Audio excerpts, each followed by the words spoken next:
இதை கம்பேர் பண்ணோம்னா ஒன்றுமே இல்லை. நான் பிறந்த ஊர் இங்கே பக்கத்தில் சூலூர் பக்கத்தில் சின்ன கிராமம். நான் வந்து ஆஸ்பத்திரிக்கே போனது கிடையாது. அதாவது நம்ம கீழெல்லாம் விழுந்தோம்னா அந்த காலத்தில் மாட்டு சாணம் இருக்குல்ல, மாட்டு சாணம் இவர்கிட்ட சிட்டியில் வளர்ந்த பையன். மாட்டு சாணம் சூடாக போட்ட சாணத்தை எடுத்து அந்த புழிஞ்ச சாதத்தை வந்து அது மேலே போட்டு விட்ருவாங்க. அது ஒரு வாரத்தில் அது செட்டில் ஆகிடும். நான் ஆஸ்பத்திரியில் போனதே கிடையாது.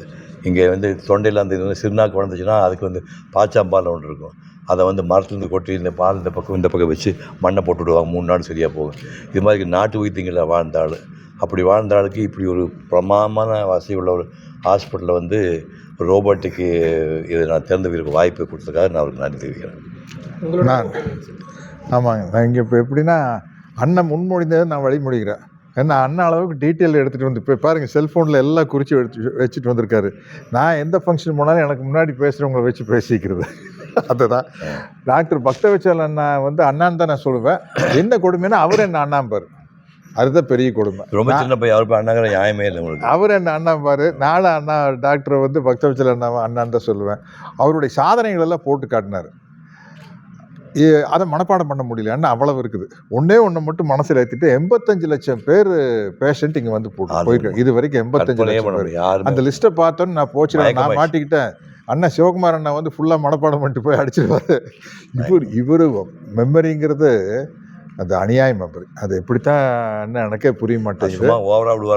இல்லைங்க, நான் 18 வருஷமாக தெலுங்கு படம் நடிச்சிருக்கிறேன். இன்னும் ப்ராம்ப்டிங்கில் நடிக்கிறேன். எப்போவோ ஒரு 50 வருஷத்துக்கு முன்னாடி ஒரு தெலுங்கு படம் நடிச்சிருக்காரு. அந்த டைலாக் பேசி கேட்டுறாரு என்கிட்ட. అదని బహారిదియా గురించి సేవకి అమోఘమైన వరమునిది కదా ఆ సంగతి వారికి గుర్తు చేసి లోక కళ్యాణానికి నాంది గాథలు ఆరంభించు 1966 వేశారు.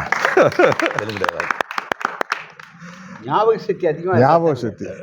ஆர்கன் டொனேஷன் பொதுவாக நீங்கள் நிறைய அவேர்னஸ் பண்ணியிருக்கீங்க. இன்னும் மேம்படுறதுக்கு என்ன மாதிரி வேணும்? ஆர்கன் டொனேஷனு, உடல் உறுப்பு தானங்கள் இன்னும் மேம்படுறதுக்கு என்ன பண்ணலான்னு கேட்குறேன். உடல் உறுப்பு தானம் பண்ணுறதுக்கு முதல்ல நாம் உடம்பை நல்லா வச்சுக்கணும். நீங்கள் உடம்பு நல்லா வச்சுருந்தா இன்னொருத்தருக்கு தானத்துக்கு ஏன் போகணும்? இப்போ உங்களுக்கு ஒரு நாளைக்கு வந்து காலையிலேருந்து மறுநாளுக்குள்ளே 2 லிட்டர் தண்ணி குடிக்க சொல்கிறான். 2 லிட்டர் தண்ணி குடித்து ஃப்ளஷோ கிட்னி த்ரூ மவுத்துங்கிறானுங்க. அதை நீங்கள் ஒழுங்காக பண்ணால் உங்களுக்கு கிட்னி பிரச்சனையே வராதில்ல. அப்புறம் எதுக்கு தானத்துக்கு நீங்கள் வராங்க? நீங்கள் கண் இருக்குது, கண்ணில் வந்து கம்ப்யூட்டர் உட்காந்துட்டு இப்படியே பார்த்துருக்குறீங்க. அப்போ வேறு படியாமல் ஒரு 8 வயசு 10 வயசு மாதிரி சோடா பிடி கண்ணாடி போட்டுக்குது. கண்ணில் வந்து ஒரு நீரோட்டம் இருக்குது. கண் ஏன் சிமெண்ட்டும் தெரியுமா? அது இந்த ஷட்டை க்ளோஸ் பண்ணும்போது உள்ள அந்த வாட்டர் சர்ஃபேஸை இப்படி பண்ணுறக்காது. நீங்கள் இப்படியே பார்த்துட்டு ட்ரை ஆகி போகுது. இதுக்காகத்தான் வந்து விஸ்வேஸ்வரய்யா வந்து கண்ணம்பாடி டேம் கட்ட அவர் சொல்கிறார், கண்ணை வந்து நீ பாதுகாக்கணும்னா ஒரு சிம்பிள் விஷயம், கான்ஸ்டண்ட்டாக 8 மணி நேரம் 10 மணி நேரம் படிக்கிறேன்னா, அதாவது கண்ணை மூடி இடம் வலம் இப்படி வந்து 20 தடவை பண்ணுங்க. அப்புறம் அப் அண்ட் டவுன் பாருங்க, கண்ணை மூடிக்கணும், அப் அண்ட் டவுன் 40 பண்ணிவிட்டு இப்படி இப்படி 20 ரோலு, அப்புறம் ஆப்போசிட் ரோல் பண்ணிவிட்டு கோல்டு வாட்டரில் கிளம்பிட்டிங்கன்னா பழையபடி 10 மணி நேரம் படிக்கலாங்கிறாரு. இதெல்லாம் யார் பண்ணுறீங்க நீங்கள்? அது மாதிரி உடம்பு நீங்கள் கரெக்டாக வச்சுட்டிங்கன்னா அந்த தானம் தண்ட பிரச்சனையே வராது. உடம்பு எல்லா உருப்படியும் நீ கரெக்டாக வச்சுக்கணும்.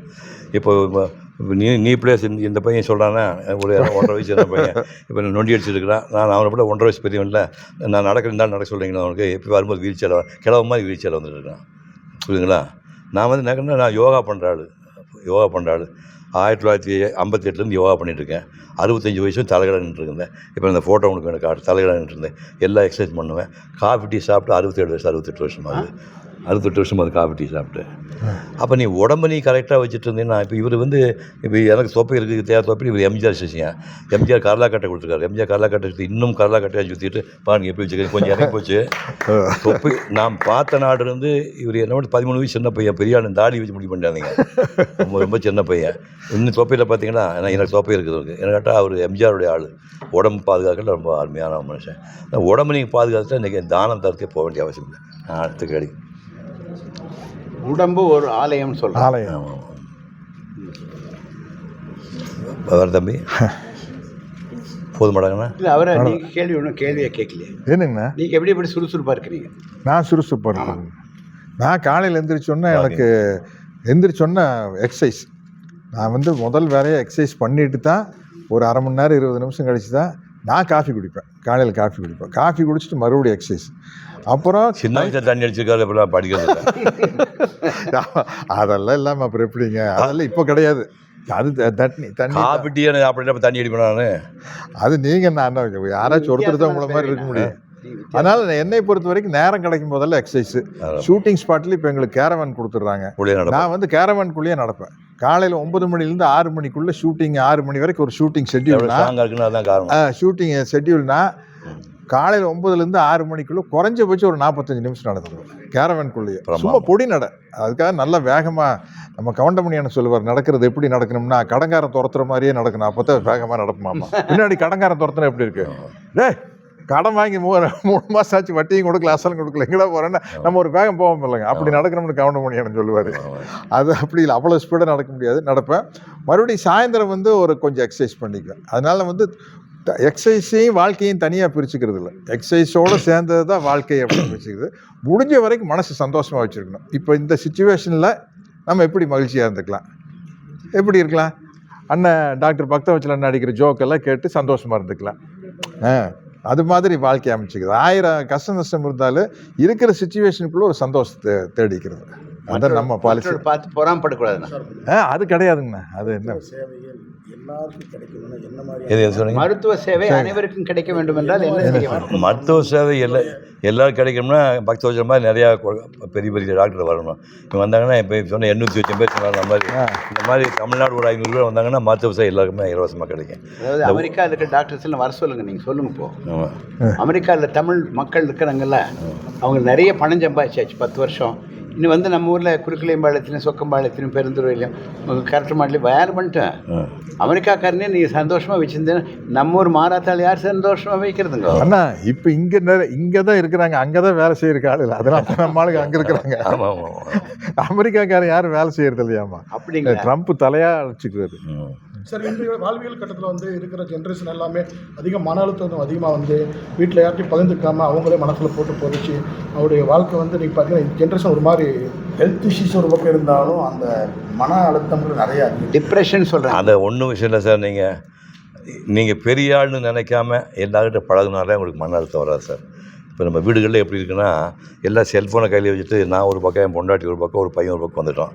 இதெல்லாம் பிடிங்க கீழே போட்டு ஒரு நாளைக்கு ஒரு மணி நேரமாவது வீட்டில் உங்கள் தம்பி தங்கச்சி எல்லாம் உட்காந்து பேச ஆரம்பிச்சிங்கன்னா மன அழுத்தம் போயிடும். அது மட்டும் இல்லை, நீங்கள் தனியாக வாழாதீங்க, உங்களுக்கு ரொம்ப நெருக்கமான ஃப்ரெண்டு வச்சுக்கோங்க. இப்போ சத்யராஜ் ஒரு சாமிலாம் சொல்கிறேன், சாமிக்கு சொல்கிறேன். நாங்கள் 2 பேரும் நிறைய சண்டை போட்டுக்குவோம்.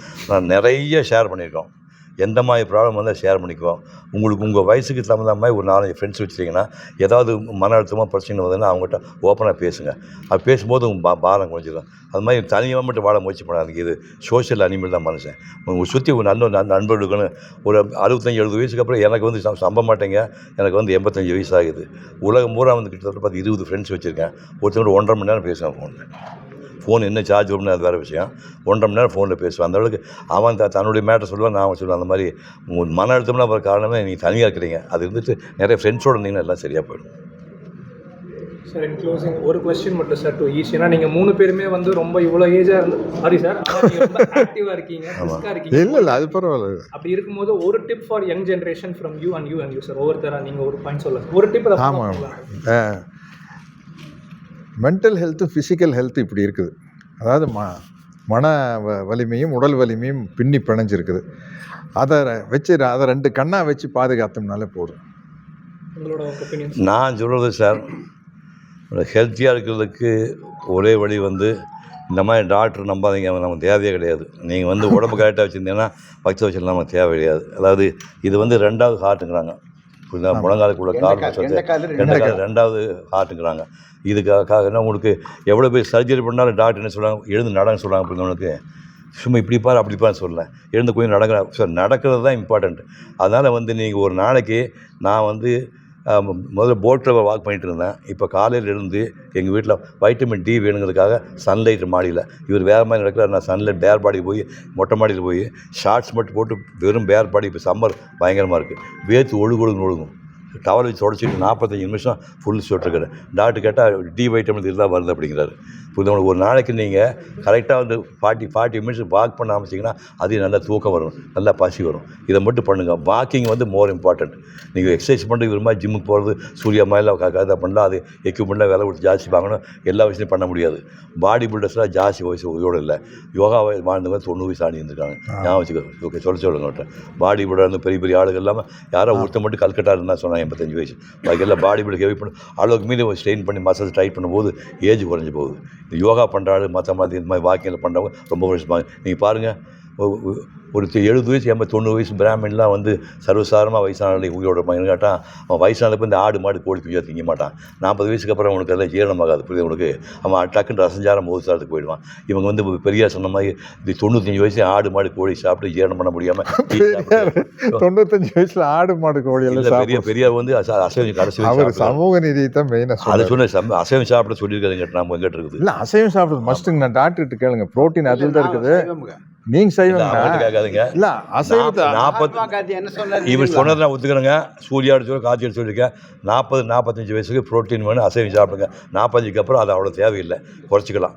அது சாப்பிடவே சொல்ல மாட்டேன், அதை குறைச்சிக்கல. இப்போ நான் 1988 ஜனவரி மாதம் 1ஆம் தேதி விட்டுட்டேன். அதுக்கு முன்னாடி ஒரு 44 வருஷம் மாதம் ஒரு நாள் அசைவம் சாப்பிட்ருந்தேன். இப்போ அது தேவை நல்லா தான் இருக்கேன் நான்.